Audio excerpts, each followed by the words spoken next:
a couple of people complain about being single, and I'm gonna do that too.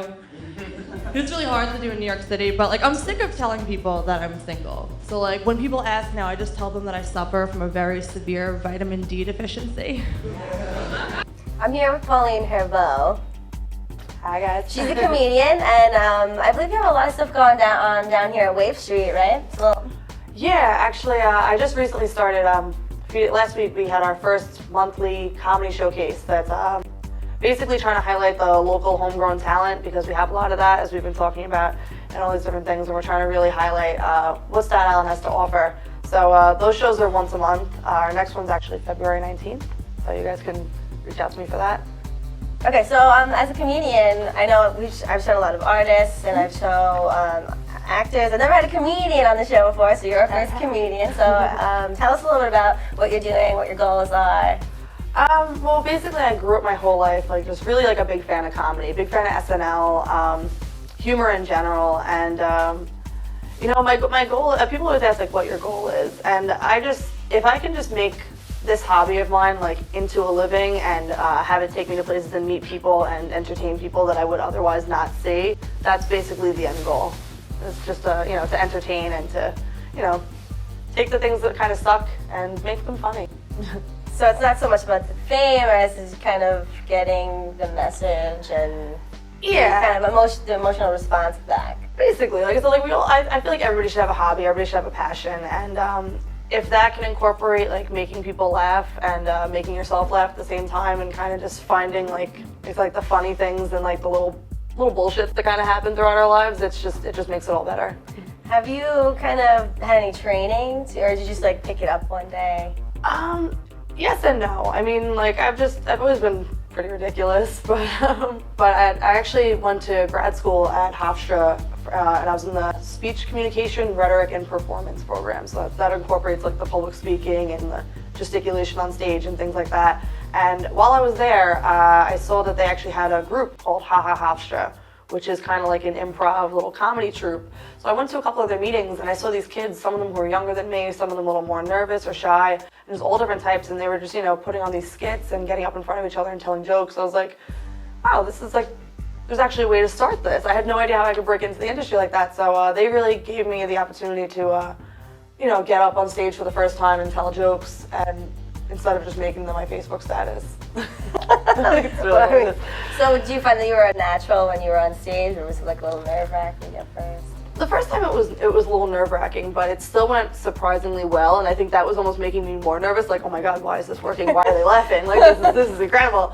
So, you know, and then after that, I just kind of went with it, because at the end of the day, like, as a performer and as an artist, like, people are coming to see you and support your work, and ultimately, no one wants you to fail. So it's like, you know, as long as you remember that, like, people are typically on your side, it helps a lot. Most people. There's always the haters, but the haters kind of throwing shade. Giving you the fire to keep going. It's fun. So, how are you getting your work out there, and what kind of projects are you working on now? I got a little bit of everything actually in the works right now. Like things have really been taking off. I've got a few big shows coming up. I'll be at Gotham Comedy Club again next week on the 27th. I have the monthly showcase here at Wave Street. I'm hosting a couple of charity events around the islands in the next couple months.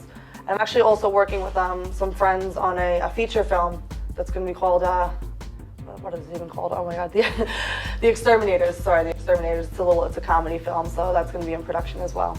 We got a lot going on. And as far as how I get my work out there, like I said, social media is a huge thing. I'm constantly tweeting, Facebooking, Instagramming, every little stupid quip that goes through my mind. So that's basically how people see my stuff, and on YouTube as well.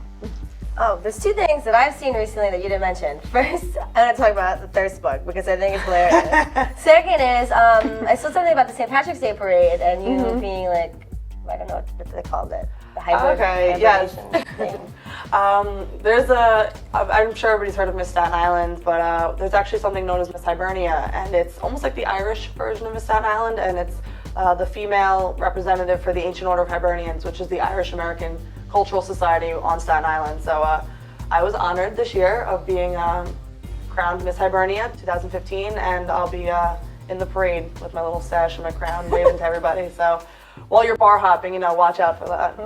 I'll come have a drink afterwards, but you know, I gotta be Not all the crayons on. I gotta maintain the wave. But what was the other thing you were saying? Oh, and then Thirst Book. Yes, Thirst Book is my love child, my baby. I love Thirst Book. Yes, she's been a contributor, an often contributor. Thirst Book is a funny little compilation that I formed with the help of a bunch of other females and males. We don't discriminate. And it basically is just a bunch of screenshots of all the like how ridiculous things have gotten, like dating relations and just, you know, courtship, if you'll have it, online. Like just the crazy things that guys say, and girls. We're worse, but they're all out there. So you can find that online too. It's on Tumblr, thethirstbook.tumblr.com, or on Twitter, @thethirstbook. It's a lot of fun. Tell us where to find you on Facebook and your Instagram and your Twitter. I keep it simple. I like to have a uniform platform. So if you want to find any of my stuff online, my handle, if you'll have it, is one word, everything spelled right, whiskey burrito. That's because I like whiskey. I like burritos. Yeah, that's not everything. That's my YouTube, Facebook, technically, Twitter, Instagram, Snapchat, everything. Just whiskey burrito all day. We're gonna keep a good lookout for Pauline because she got some funny stuff coming out. Thanks for coming on the show today, Pauline. Thank you guys.